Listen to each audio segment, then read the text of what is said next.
Before we begin today's tale, tell us, which city or country are you joining us from? We love connecting with our global audience. Now, let's dive into today's story.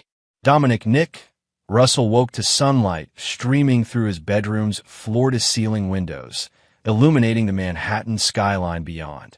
6 weeks until the wedding. 6 weeks until he'd marry Vanessa Palmer, the woman who'd captivated him from the moment she'd spilled champagne on his custom suit at the gallery opening 2 years ago.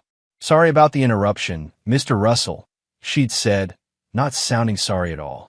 "But your expression was too serious for someone surrounded by so much beauty." Nick smiled at the memory as he checked his phone. A text from his grandfather, Harold Russell, the man who'd built Russell Technologies from a garage startup into a multi-billion-dollar empire. Breakfast at Harlow's. 9 a.m. Important matters to discuss. Harold rarely requested meetings without an agenda attached. Nick showered quickly, dressed in a charcoal suit, and headed downtown. Harold Russell sat ramrod straight despite his 82 years, his silver hair impeccably styled, reading the Wall Street Journal with a cup of black coffee. "Nicholas," he said, folding the paper as Nick approached. "Prompt as always. What's so important it couldn't wait until Sunday dinner?" Nick asked, settling across from him. Harold's weathered hands placed a leather portfolio on the table. "I'm finalizing the transfer of controlling interest in Russell Technologies to you. Upon your marriage to Vanessa, you'll become CEO and majority shareholder." Nick's breath caught. "I thought you weren't stepping down for another 5 years." "Cancer doesn't care about 5-year plans," Harold said matter-of-factly. "Pancreatic. Terminal. About maybe 6 months." Nick felt the world tilt. Harold had raised him after his parents died in a plane crash when he was 12. The man had been father, mother, mentor, all rolled into one. "Does anyone else know?" "Just my doctors and now you." Harold's eyes, still sharp, studied Nick. "Your inheritance will be substantial. Nearly $3 billion in company shares, plus the family properties and investments. I've worked too hard to see it squandered or stolen." "What are you implying?" Harold shrugged. "Simply that sudden wealth attracts opportunists. You're marrying in 6 weeks. Are you certain Vanessa loves you and not what you represent?" "She doesn't even know about this inheritance," Nick said defensively. "We've never discussed the specifics of your estate plan."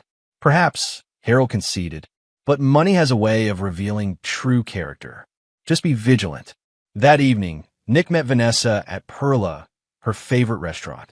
She was radiant in a red dress that accentuated her curves, her dark hair cascading over one shoulder.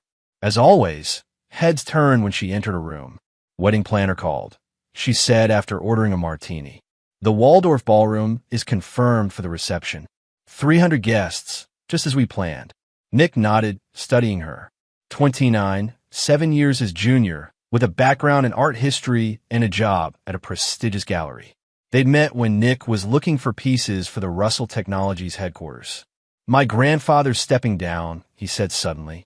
"I'm taking over as CEO after the wedding." Vanessa's expression was perfect surprise. "That's incredible, babe. I knew he'd choose you eventually, but so soon? We should celebrate." Her enthusiasm seemed genuine. Nick pushed away his grandfather's warnings as the bitter thoughts of a dying man.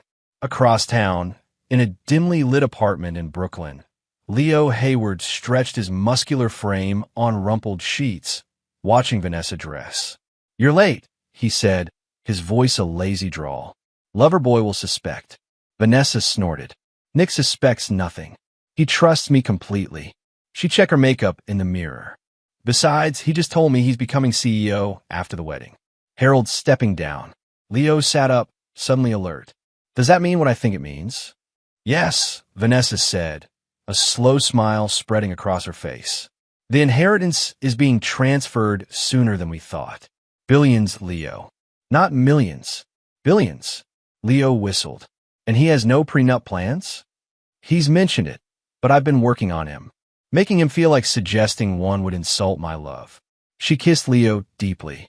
6 more weeks of pretending, then we'll be set for life. "Just make sure you keep playing your role," Leo warned. "Don't get sloppy now." What neither knew was that in his Chelsea apartment, Nick couldn't sleep. Harold's warnings echoed in his mind. On impulse, he opened his laptop and typed a message to Curtis Dawson, a private investigator he'd used to vet potential business partners in the past. Need discreet surveillance. Personal matter. We'll explain in person. 2 weeks passed in a whirlwind of wedding preparations and business transitions. Nick divided his time between Harold's office, learning the intricacies of running Russell Technologies, and appeasing Vanessa's increasingly elaborate wedding demands. The flowers from Milan will cost an extra $30,000, she mentioned casually over dinner. Whatever makes you happy, Nick replied mechanically, his mind elsewhere. Curtis Dawson's preliminary report had been frustratingly mundane. Vanessa's routine appeared normal. Gallery work, lunch with friends, yoga classes, wedding appointments. Nothing suspicious. Until today. Curtis had called that morning. She's deviating from her pattern, he'd said, taking calls in stairwells, looking over her shoulder. And yesterday, she took a cab to Brooklyn, to an address not in her contact list. Stayed for 3 hours. The address belonged to a Leonardo Hayward, 34, former investment banker with 3 restraining orders from wealthy ex-girlfriends. Nick leaned back in his office chair, staring at the ceiling. He needed more information before confronting her. Following a hunch, he called Diana Winters, the Russell family attorney. Diana, I need a favor. Can you prepare a marriage contract that appears to waive all my rights to family assets? Make it look legitimate, but ensure it wouldn't hold up in court. Nick, that's highly irregular. It's a test, Diana. One I hope fails. That evening, he presented the fake document to Vanessa. My grandfather insists, he explained apologetically. Says it's standard for the family, though I disagree. Vanessa's face showed momentary shock before smoothing into understanding. Of course, if it's important to Harold. She skimmed the document. But this seems to say you're waiving rights to family assets, not me. Nick feigned embarrassment. Harold's old-fashioned. He believes the man should demonstrate trust first. You watch her closely. I can have it rewritten if you prefer something more conventional. No, Vanessa said quickly, then softened her tone. No, that's fine. Your family, your traditions. She signed without further questions. That night, she slipped out claiming a wedding emergency meeting. Nick had Curtis follow her. She went straight to Leo Hayward's apartment. The next morning, Nick made his move. He told Vanessa he needed to travel to Boston for business. The moment she left for work, he called a locksmith and had the locks changed on their apartment. Then he hired a tech specialist to sweep for hidden recording devices and install his own. When a specialist found Vanessa's carefully hidden second phone in a hollowed-out art book, Nick felt his world crack. He waited until the technician left before examining it. The password took trying several combinations before he guessed correctly. Leo Love. The text between Vanessa and Leo spanned months, detailing their affair and their plans. V. He's such a fool. Thinks I'm madly in love with him. L. How much longer do we have to wait? V. The wedding is perfect cover. He'll never suspect we're stealing his inheritance. I've got him wrapped around my finger. L. And the prenup? V. Already handled. The idiot had me sign one that protects me, not him. Once we're married, I'll file for divorce within months. We'll be set for life. Nick's hands shook as he downloaded and backed up every message, every photo. Evidence of their treachery preserved in multiple locations. Then he called Curtis Dawson again. I need everything on Leonardo Hayward. Everything. And I mean the dirt that wouldn't make it into an official report. Curtis was silent for a moment. That'll be expensive. Money is no object. Nick replied coldly. I need leverage, and I need it fast. That night, he lay awake beside Vanessa, listening to her breathe, wondering how he'd ever believe the lies. His phone buzzed with a text from Curtis. Found something. Hayward's involved with loan sharks. Owes big money to dangerous people. Meet tomorrow. Nick stared at the ceiling, the beginnings of a plan forming in his mind. Not just exposure, not just humiliation, something that would utterly destroy them both. The day before the wedding, Nick maintained his mask perfectly. He smiled through the rehearsal dinner, toasted to their future, and kissed Vanessa tenderly before sending her off with her bridesmaids for the traditional night apart. See you at the altar, she whispered, squeezing his hand. "I'll be the one in the tuxedo," he replied with a practiced smile. Once alone, he met Curtis Dawson in an unmarked car 3 blocks from the hotel. "Everything in place?" Nick asked. Curtis nodded. Audio setup throughout the ballroom, connected to the main speaker system. The footage is edited to include just the key conversations. And the information on Hayward's debts is ready for distribution to his business associates should you give the word. And Meredith Torres, Leo's ex, she'll be there. Front row, just as arranged. She's quite eager to see him crash and burn. Nick nodded, a cold satisfaction settling in his chest. And the final piece? Curtis handed him a small box. GPS trackers for both their phones, activated remotely. Once you press this button, we'll know their every move for the next 6 months, whether they have their phones or not. Good. Now get some sleep. Tomorrow will be eventful. The morning of his wedding dawned bright and clear. Nick dressed methodically in his custom tuxedo, rehearsing his plans. Tyler Hopkins, his best man and oldest friend, watched with concern. "You've barely said 10 words this morning," Tyler observed. "Wedding jitters?" Nick's smile was cold. "Not at all. Just focused on making today memorable." The Waldorf's grand ballroom was transformed into a garden of white roses and crystal, just as Vanessa had specified. 300 guests filled the seats, business associates, society friends, Vanessa's large extended family. Nick stood at the altar, scanning the crowd. Leo Hayward sat on the bride's side, playing his role as Vanessa's colleague. Meredith Torres, as arranged, sat prominently on the groom's side. The music swelled. The doors opened. Vanessa appeared in a custom Vera Wang creation that had cost more than most people's homes. She was breathtaking, her smile triumphant as she processed down the aisle. Nick smiled back, but as she reached him, he stepped away from the altar toward the microphone stand that had been positioned for their vows. "Before we proceed," he said clearly, his voice carrying through the room, "I'd like to share something with all of you." Confusion flickered across Vanessa's face. The minister looked uncertain. "My fiancée has a beautiful voice," Nick continued smoothly. "I thought you should all hear it." He pressed a button on his phone. The ballroom speakers crackled to life. Vanessa's voice filled the room. "The wedding is perfect cover. He'll never suspect we're stealing his inheritance. Once we're married, I'll file for divorce within months. We'll be set for life." Leo's voice followed. "And he has no idea about us?" Vanessa again, "None. He's completely clueless. Just a few more weeks of pretending to love him." A collective gasp rippled through the crowd. Vanessa's face drained of color. "Nick," she whispered, reaching for him. "I can explain." "No need," he replied, his voice hard. "Leo, why don't you come up and join your real girlfriend?" Security guards were already moving toward Leo, who was attempting to slip out a side door. They escorted him to the front, where he stood awkwardly beside a shell-shocked Vanessa.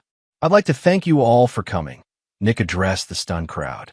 "Unfortunately, there will be no wedding today, just the exposure of a con artist and her partner."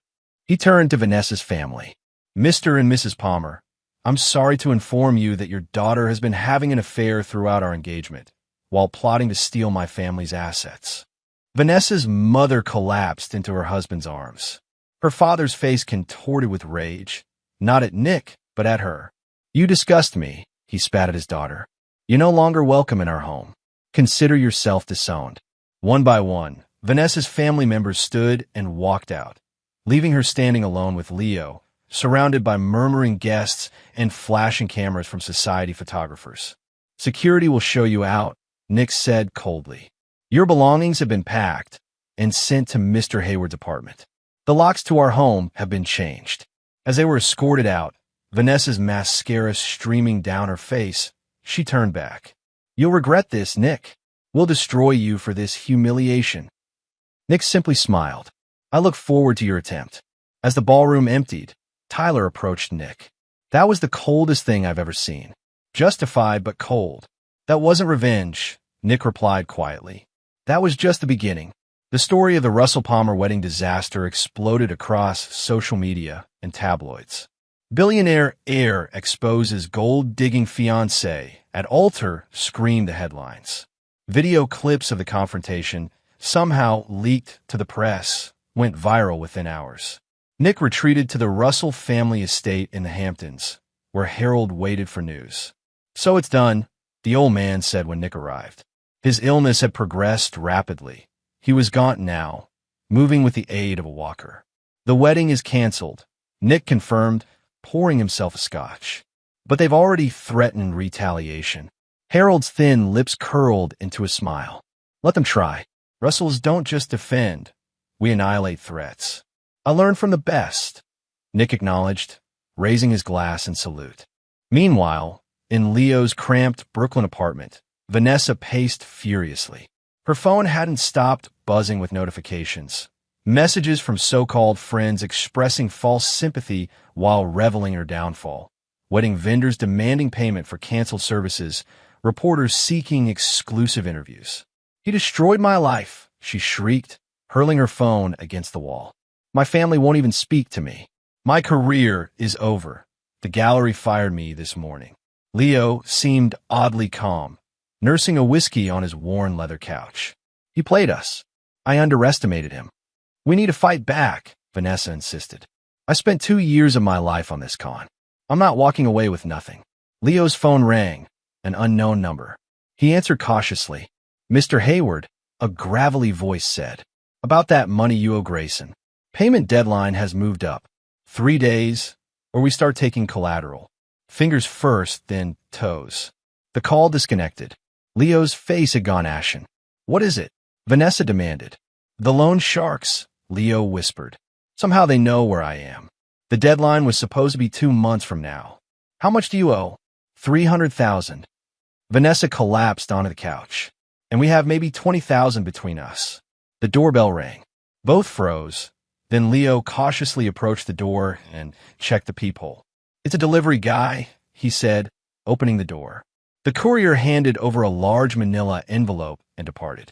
Inside was a single sheet of paper with a typed message. "I've acquired your debt from Grayson. Consider it an investment in our continuing relationship. The clock is ticking." "In our son of a bitch," Leo breathed. "He bought my debt. He owns me now." Vanessa snatched the paper. "He's toying with us, making us sweat." "No, he's hunting us," Leo corrected, a new respect in his voice. The public humiliation was just the opening move. The next morning, Nick sat in the offices of Russell Technologies, reviewing security protocols with Diana Winters and the head of corporate security. "They'll target the company," Nick predicted. "It's where they think I'm most vulnerable." "We've increased cybersecurity," Diana assured him. "And we're monitoring all accounts for unusual activity." Nick nodded. "Good. Now, about the counteroffensive." His assistant interrupted with an urgent message. "Sir, there's been a break-in at your Manhattan apartment." Security footage revealed Leo Hayward forcing entry, then methodically photographing documents in Nick's home office. "Don't alert the police," Nick instructed, a smile playing at his lips. "Let's see what bait he takes." The documents were elaborate fakes, falsified accounts showing vulnerable offshore investments, fake passwords to non-existent cryptocurrency wallets, and a manufactured scandal involving Russell Technologies and insider trading. Within days, anonymous tips led SEC investigators to examine Russell Technologies' trading practices, exactly as Nick had anticipated. They took the insider trading bait, Diana reported, looking impressed despite herself. "But we're fully prepared for the investigation." "And the offshore accounts?" "Mr. Hayward attempted to access them using the passwords from your documents. Instead of finding money to steal, he triggered our trap. His devices are now compromised. We're monitoring everything, emails, texts, calls." Nick leaned back, satisfied. "Perfect. And Vanessa? She's been approaching your former business associates, offering dirt on you in exchange for financial support. No takers so far. She'll get desperate soon." Nick checked his watch. Time for the next phase. That evening, Meredith Torres, Leo's vengeful ex, accidentally encountered Vanessa at a bar. "You poor thing," Meredith said with practiced sympathy. "Leo did the same to me, you know. Used me for my family's connections, then discarded me." Vanessa, several martinis in, and starved for any friendly face, latched onto the conversation. Nick, Russell destroyed my life. Men like that are untouchable, Meredith agreed, signaling for more drinks. But Leo has vulnerabilities. Did he ever tell you about Atlantic City? By the end of the night, Vanessa had learned about Leo's gambling addiction, his habit of dating multiple women simultaneously, and, most importantly, his past involvement with identity theft schemes. Information she stored away, unaware she was being manipulated exactly as Nick had planned. 3 weeks after the wedding disaster, Nick sat beside Harold's hospital bed. The old man's condition had deteriorated rapidly, his once powerful frame now skeletal beneath the sheets. "Don't waste time here with me," Harold rasped. "Finish what you started." Nick shook his head. "Family first. Always." Harold's withered hand gripped Nick's with surprising strength. "I need to know you'll be all right, that the company will be secure." "I've got everything under control," Nick assured him. A knock at the door interrupted them. Diana Winters entered, her expression grave. "They've made their move," she said without preamble. "Vanessa is giving an exclusive interview to Vanity Fair, and Leo has filed a wrongful termination lawsuit against his former employer, claiming he was fired due to pressure from Russell Technologies. Both distractions, Nick assessed. What's their real play? Diana hesitated. There's been an attempt to access Harold's personal medical records, and someone tried to bribe one of the nurses for information about his condition. Harold's laugh was a dry rattle. They're looking for my will, hoping there's still a way to get their hands on the Russell fortune. I'll increase security, Nick said, already texting instructions. And there's something else, Diana added. Vanessa's been seen meeting with Maxwell Whitfield. Nick's expression darkened. Maxwell Whitfield was Russell Technologies' main competitor and Harold's longtime business rival, a ruthless corporate raider who'd tried to acquire the company multiple times. So they're selling company secrets, Nick concluded, or trying to. Without access to real information, they're limited in what they can offer, Diana pointed out. But Whitfield doesn't know that, Nick mused. He might see this as an opportunity to damage us before he knows he's been fed false information. That evening, Nick called an emergency board meeting. Whitfield is planning a hostile move against us, using information supplied by my ex-fiancée and her partner. The board members exchanged nervous glances. What's your strategy? Asked Patricia Montague, the longest-serving board member. Nick smiled. Let them come. In fact, let's make it easier for them. He outlined his plan, a deliberate vulnerability in their upcoming product launch, a calculated risk that would tempt Whitfield into overextending himself. As the meeting concluded, Nick's phone buzzed with a message from Curtis Dawson. Hayward's getting desperate. Met with known felons today. Planning something illegal. Need to meet. Nick frowned. Leo, turning to crime, complicated matters. It added unpredictability to an otherwise controlled situation. The next day brought another complication. Olivia Palmer, Vanessa's estranged younger sister, requested a meeting. They met at a quiet cafe in Greenwich Village. Olivia, 25, shared her sister's dark hair, but none of her calculating coldness. I'm not here to defend Vanessa, she said immediately. What she did was inexcusable. Then why are you here? Nick asked warily. Olivia pushed a flash drive across the table. Because she's planning something dangerous. These are copies of emails between her and Leo. They're desperate, Nick. They need money badly, and they blame you for everything. Nick pocketed the drive. Why are you helping me? Olivia's smile was sad. Vanessa has been manipulating and using people her entire life, including me. Someone needs to stop her before she destroys more lives. The flash drive contained detailed plans for breaking into Nick's Hamptons estate, information about his daily routines, and discussions about making him pay permanently. Nick immediately increased security at all properties and changed his routines. But he didn't alert the police. Not yet. This was an opportunity to catch them in the act, to add actual criminal charges to his revenge. What he didn't anticipate was Leo's deteriorating mental state. Drowning in debt, with Nick holding the loan shark's marker over his head, Leo had begun abusing cocaine and prescription stimulants. His behavior grew erratic, unpredictable. Late one night, Leo bypassed security at Russell Technologies headquarters and set fire to the research and development lab. The sprinkler system contained the damage, but valuable prototypes and research were destroyed. This crosses a line, Diana argued when Nick still refused to involve law enforcement. He could have killed someone. Not yet, Nick insisted. I want them cornered like rats before I spring the trap. The next day, Harold Russell died peacefully in his sleep. Nick's grief was genuine, overwhelming. At the funeral, he stood stoic and alone, accepting condolences from the business elite of New York. He didn't notice the figure watching from a distance, didn't see Leo Hayward studying the security arrangements, calculating vulnerabilities. That night, as Nick sat in Harold's study reviewing his grandfather's personal effects, the alarm system detected an intruder. Security cameras showed Leo breaking into the wine cellar, the one area not covered by motion sensors. Should we apprehend him, sir? The security chief asked over the phone. No, Nick decided. Let him think he's succeeded. I want to see what he's after. Leo emerged an hour later, carrying nothing obvious. Security tracked him to a meeting with Vanessa at a diner in Queens, where they argued intensely before departing in separate directions. The next morning, Nick discovered what had been stolen. Harold's personal journal, containing intimate details of family history, business decisions, and potentially damaging secrets. For the first time, Nick felt a flash of genuine concern. His grandfather's journal contained information that could actually harm the company. Details of past business maneuvers that, taken out of context, could appear unethical or even illegal. Meanwhile, Vanessa had secured a position at Whitfield Enterprises through a carefully constructed fake resume. She was now positioned as an executive assistant to Maxwell Whitfield himself, with access to sensitive communications. The war had escalated beyond public humiliation. Now it threatened everything Nick had worked to protect.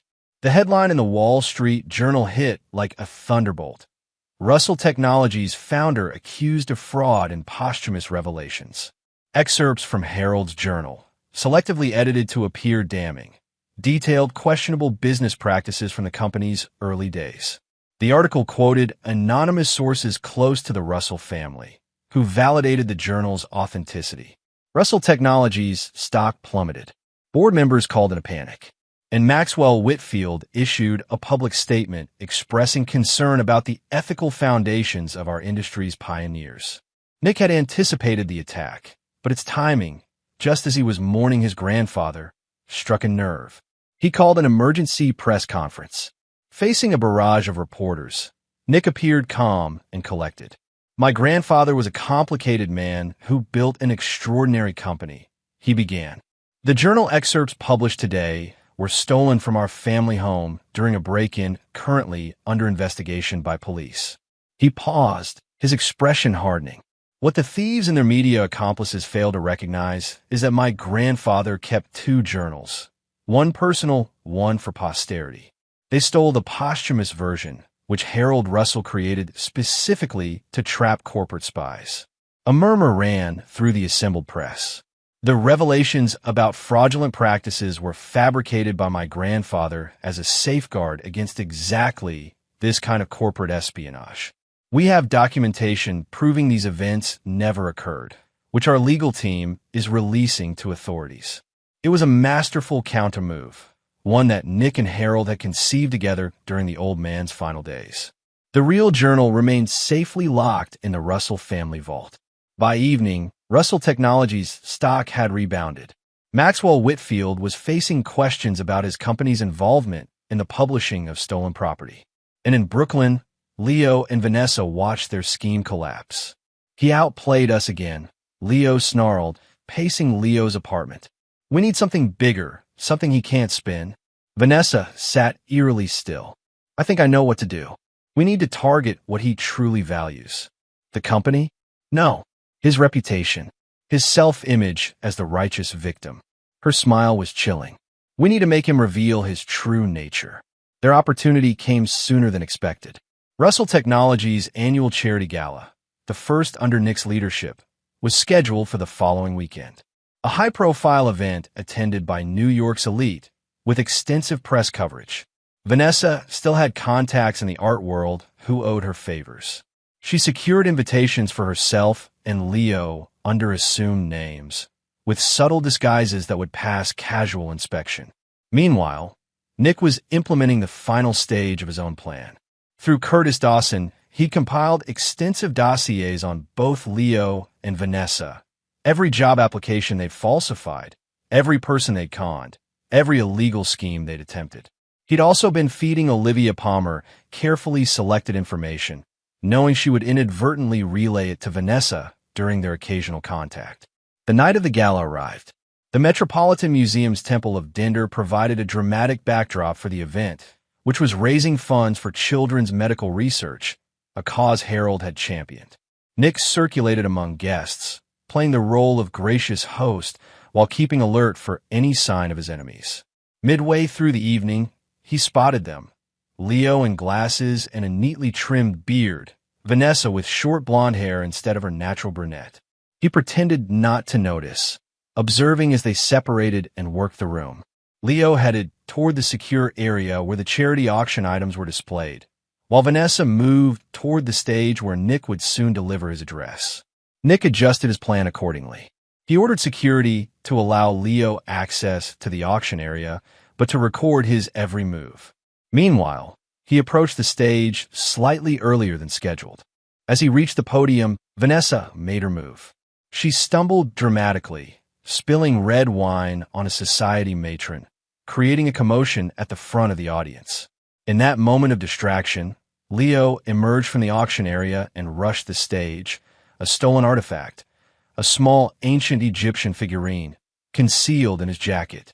Security intercepted him halfway, exactly as Nick had anticipated.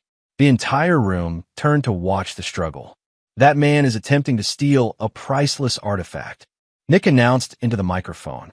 And his accomplice, he pointed directly at Vanessa, is Vanessa Palmer, the woman who attempted to defraud my family and is now working with Maxwell Whitfield to undermine Russell Technologies. Gasps and murmurs rippled through the crowd as security removed Vanessa's wig, revealing her true identity. What these desperate individuals don't realize, Nick continued, his voice carrying through the stunned silence, is that I've been aware of their every move for weeks. He nodded to Diana Winters, who tapped on her tablet. The large screens flanking the stage lit up with surveillance footage of Leo stealing Harold's journal, Vanessa meeting with Maxwell Whitfield, both of them planning the gala disruption. Ladies and gentlemen, Nick concluded, you're witnessing the last desperate acts of two people who try to steal my inheritance, smear my grandfather's legacy, and now attempt to corrupt a charitable event for sick children. Police officers emerged from the crowd, taking both Leo and Vanessa into custody, not just for the attempted theft, but for the earlier break-ins, corporate espionage, and fraud charges that Nick had been meticulously documenting. As they were led away in handcuffs, Vanessa locked eyes with Nick one last time. This isn't over, she hissed. Nick's smile was cold. Actually, it is. Your borrowed time just ran out. The arrest of Vanessa Palmer and Leonardo Hayward made headlines, but their legal troubles were just beginning. Nick had spent weeks preparing a comprehensive case against them, working with prosecutors to ensure maximum charges. Bail was set at an astronomical figure that neither could hope to meet. They spent their first night in jail separated, Leo in general population at Rikers Island, Vanessa in the women's facility. Nick returned to his penthouse after the gala, exhausted but satisfied. Diana Winters called with an update. Whitfield is publicly denying any connection to them, throwing Vanessa completely under the bus. He claims she misrepresented herself to obtain employment. As expected, Nick replied. Whitfield always protects himself first. What about the evidence of his involvement? Circumstantial at best, Diana admitted. He was careful to maintain deniability. Nick frowned. Maxwell Whitfield escaping consequences didn't sit well with him. The man had been Harold's nemesis for decades and had willingly participated in the attempt to destroy his legacy. There's another approach, Nick said slowly, one that Harold would appreciate for its elegance. The next morning, Nick called Tyler Hopkins, who had recently been promoted to Chief Technology Officer at Russell Technologies. "I need someone to approach Whitfield with a proposition," Nick explained. "Someone he wouldn't connect to us." Tyler understood immediately. A honeypot trap. Make him think he's getting insider information, but feed him something that will cause him to make a catastrophic business decision. "Exactly," Nick confirmed. "And I know just the person to make the approach." That afternoon, Olivia Palmer received a surprising call from Nick Russell, requesting a private meeting. They met at a secluded table in the back of a quiet restaurant. "I need your help," Nick said without preamble. "To finish what your sister started, but with a different ending." Olivia looked skeptical. "Why would I help you further destroy my sister's life?" "Because she's manipulated you your entire life," Nick replied bluntly. "Because she's hurt everyone who ever trusted her. And because what I'm proposing will actually give her a chance at redemption she doesn't deserve." He outlined his plan to trap Maxwell Whitfield.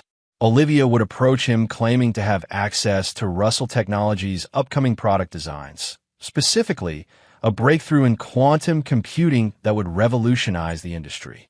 "Why me?" Olivia asked. "Because you look enough like Vanessa to trigger his interest, but different enough that he won't immediately suspect a trap. And because you have a legitimate reason to want revenge against both me and your sister." Olivia considered this. "What's in it for Vanessa and Leo?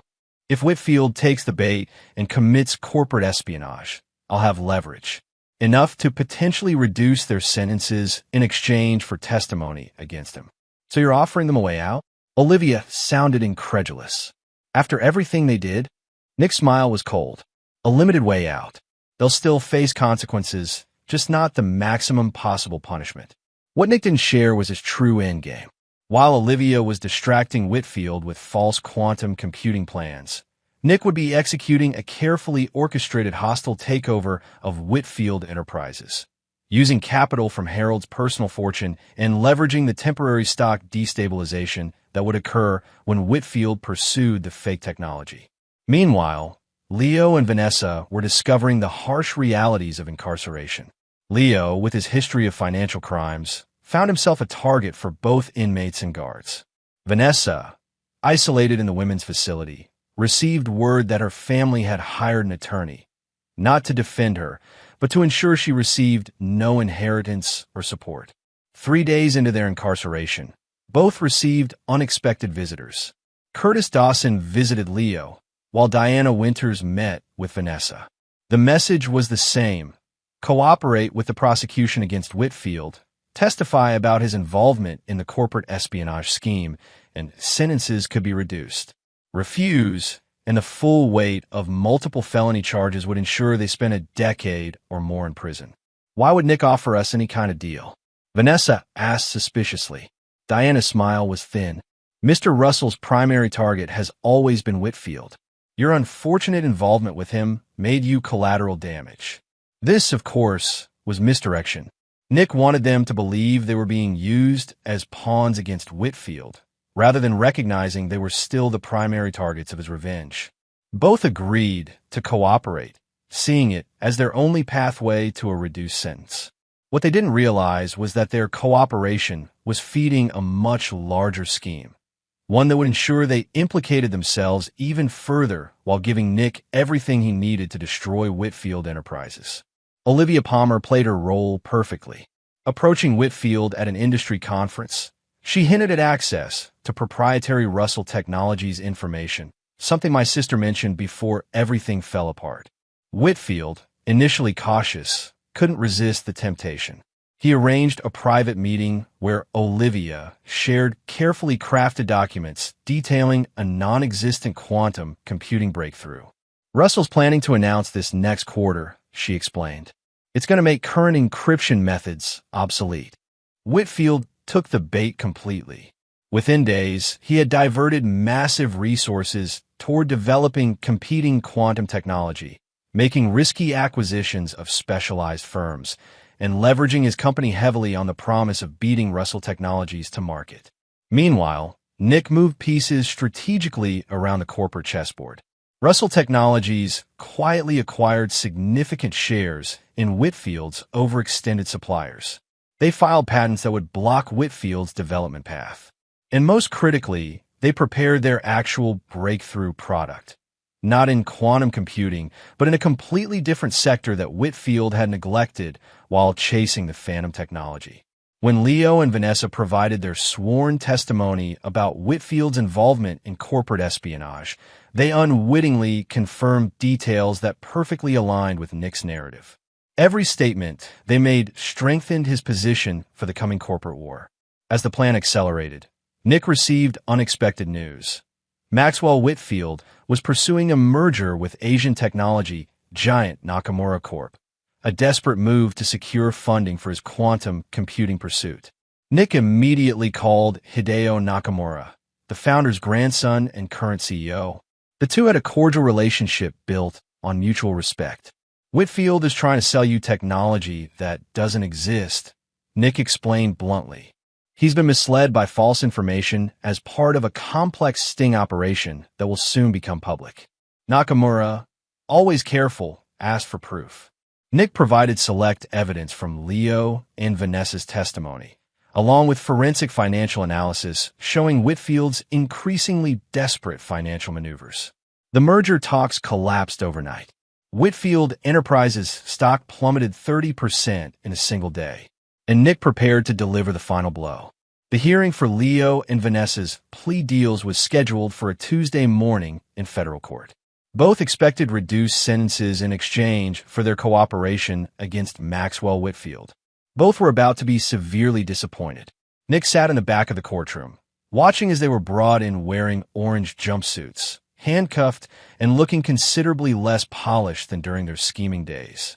The prosecutor, Jennifer Reyes, stood to address the judge. Your Honor, in light of new evidence, the government is withdrawing the previously discussed plea arrangements. Both defendants looked stunned. Their attorneys immediately objected. New evidence has emerged, Reyes continued, demonstrating that the defendants perjured themselves in their testimony against Maxwell Whitfield. The conspiracy they described was, in fact, orchestrated entirely by themselves, with no participation from Mr. Whitfield. The judge frowned. What evidence? Reyes presented a flash drive. Recordings of the defendants discussing their plan to frame Mr. Whitfield, secretly recorded by Ms. Palmer's sister, Olivia, who was working with authorities. It was a masterful reversal. Nick had never intended to reduce their sentences. That promise was merely to extract testimony that, when proven false, would compound their charges with perjury and obstruction of justice. Olivia Palmer hadn't been recording for the authorities. She'd been recording for Nick. And she'd captured exactly what he needed to ensure maximum sentences for both Vanessa and Leo. As the implications became clear, Vanessa turned in her seat, scanning the courtroom until she spotted Nick. The look of pure hatred on her face was met with a slight, satisfied smile. The judge denied bail reconsideration. Both were returned to jail to await trial on expanded charges. Their attorneys, sensing disaster, began pressuring them to accept whatever plea the prosecution might still offer. Outside the courthouse, Nick met briefly with Olivia. You never intended to help them at all, she observed, not sounding particularly upset by this revelation. They never intended to honor any agreement, Nick countered. This way, justice is actually served. Olivia nodded slowly. What happens to Whitfield now? Nick's expression hardened. He faces his own reckoning. That same afternoon, Nick called an extraordinary meeting of Russell Technologies board. He presented a bold proposition, a hostile takeover bid for the now vulnerable Whitfield Enterprises. Whitfield stock has crashed 40% in the past week, Nick explained. Their credit rating has been downgraded. Their Asian partnerships have collapsed. This is the opportunity my grandfather waited decades for. The board was hesitant. It's risky, Patricia Montague pointed out. Even weakened, Whitfield Enterprises is a major acquisition. I'm not asking the company to take the risk alone, Nick replied. I'm personally financing 30% of the acquisition from my inheritance. This isn't just business. It's fulfilling my grandfather's last wish. The vote was unanimous. The takeover bid was announced that evening. Maxwell Whitfield, blindsided and desperate, called Nick directly. You orchestrated this entire thing, he accused, his voice shaking with rage. Those two cons, the quantum computing lie, all of it. I learned from watching you target my grandfather for decades, Nick replied calmly. The difference is, I succeeded where you always failed. I'll fight this takeover with everything I have, Whitfield threatened. You're welcome to try, Nick said before hanging up. The corporate battle was brutal but brief. Whitfield, overextended and abandoned by allies, couldn't match Russell Technologies' resources. Within 3 weeks, the takeover was complete. Whitfield Enterprises ceased to exist as an independent entity. Maxwell Whitfield himself was forced into early retirement, his reputation in tatters after evidence emerged of multiple ethical violations discovered during the acquisition's due diligence process. Meanwhile, Leo Hayward's trial proceeded quickly. Without resources for an adequate defense, he accepted a plea bargain, 12 years for fraud, corporate espionage, breaking and entering, and attempted theft. Vanessa, more defiant, insisted on going to trial. It was a catastrophic decision. The evidence against her was overwhelming, supplemented by Olivia's devastating testimony about her sister's long history of manipulation and deception. The jury deliberated for less than 3 hours before returning guilty verdicts on all counts. The judge, citing her lack of remorse and the calculated nature of her crimes, sentenced her to 18 years. As she was led from the courtroom, Vanessa locked eyes with Nick one final time. I still have secrets that could hurt you, she mouthed silently. Nick merely raised an eyebrow, unconcerned. He had long since neutralized any leverage she might have imagined she possessed. That evening, Nick visited his grandfather's grave, placing a single white rose on the headstone. It's done, he said quietly. The company is secure. Whitfield is finished. And the people who try to steal your legacy will spend their best years in prison. As he walked back to his car, he received a text from Curtis Dawson. Final loose and tied up. The loan sharks who were after Hayward have been paid off with the provision they never contact him again, even after his release. He'll never know you were behind it. Nick smiled. This last act wasn't mercy, it was the ultimate power move. Leo would spend his incarceration wondering when the debt collectors would come for him, living in constant fear of a threat that Nick had quietly neutralized. It was the perfect final touch to his revenge, leaving his enemies alive to contemplate their failures and live with the consequences of challenging a Russell. 1 year later, Nick Russell stood at the podium in Russell Technologies' newly renovated headquarters, formerly Whitfield Enterprises' flagship building, now transformed with a Russell logo prominently displayed on its facade. Today we launch not just a new product line, he told the assembled press and industry leaders, but a new era for technology that honors my grandfather's vision while pushing boldly into the future. The company had emerged stronger from the tumultuous events of the past year. The acquisition of Whitfield Enterprises had been smoothly integrated, redundancies eliminated, and profitable divisions expanded. Nick himself had changed as well. The betrayal and subsequent revenge had hardened him in some ways, made him more cautious with his trust, more decisive in business. Yet the experience had also given him perspective on what truly mattered. After the presentation, Diana Winters approached him. Quarterly prison reports arrived, she said quietly, handing him a folder. Thought you might want to see them. Nick skimmed the contents. Leo Hayward had been transferred to a medium security facility after being assaulted repeatedly in maximum security. He was working in the prison library, keeping his head down, already looking toward potential early release for good behavior. Vanessa's adjustment had been rockier. Multiple disciplinary infractions for fighting and contraband had extended her sentence by 8 months already. She had alienated other inmates with the same manipulative behavior that had characterized her life outside. They're no longer a threat, Diana observed. Nick closed the folder. They never really were. Just opportunists who picked the wrong target. Later that evening, Nick hosted a small dinner party at his renovated Hamptons estate. The guest list was selective. Tyler Hopkins and his wife, Diana Winters, Curtis Dawson, and, surprisingly, Olivia Palmer. Over the past year, Olivia had become something of a friend. Initially connected by their mutual experience with Vanessa's manipulation, they had discovered shared interests in art and philanthropy. Nick had helped her establish a small gallery in Soho, focusing on emerging artists, a genuine venture unlike her sister's facade. As the dinner concluded, Tyler raised his glass. To Harold Russell, the man who taught you how to win. Nick smiled, but shook his head slightly. Harold taught me more than winning. He taught me that true power isn't about destroying enemies. It's about building something they can't tear down. After the guests departed, Nick walked alone along the beach behind the estate. The revenge that had consumed him for months was complete, total. Vanessa and Leo would spend their prime years incarcerated. Whitfield was ruined, his company absorbed into the Russell empire. Every person who had betrayed or threatened him had been methodically destroyed. Yet the victory felt different than he had imagined during those dark days following the discovery of Vanessa's betrayal. It wasn't the destruction of his enemies that brought satisfaction. It was the knowledge that he had protected what mattered: his grandfather's legacy, the company they had built, the future they had envisioned. His phone buzzed with a text from an unknown number. "I hear congratulations are in order. Impressive how you handled the Whitfield acquisition. You've become your grandfather's true heir in every sense. When you're ready for a new challenge, call me. MT." Nick smiled, recognizing Meredith Torres' initials.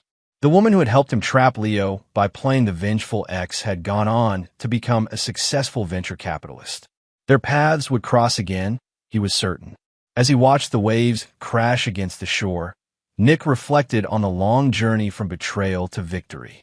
The wedding that never happened had been a blessing in disguise, revealing Vanessa's true nature before legal ties could be established, exposing vulnerabilities in his business security, and ultimately pushing him to become the leader his grandfather had always believed he could be.